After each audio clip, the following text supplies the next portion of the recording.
What is doublespeak? Doublespeak is language designed to evade responsibility, make the unpleasant a clear.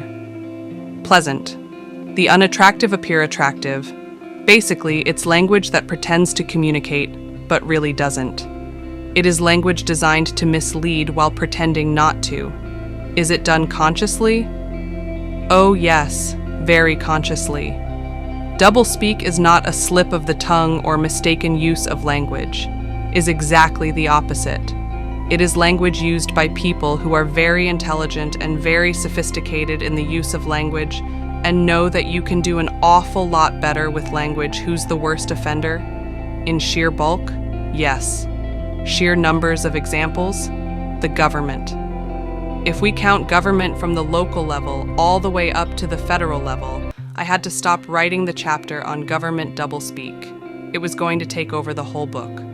But interestingly enough, and this was a revelation in doing the book, about a half a step behind comes business with a tremendous amount of doublespeak.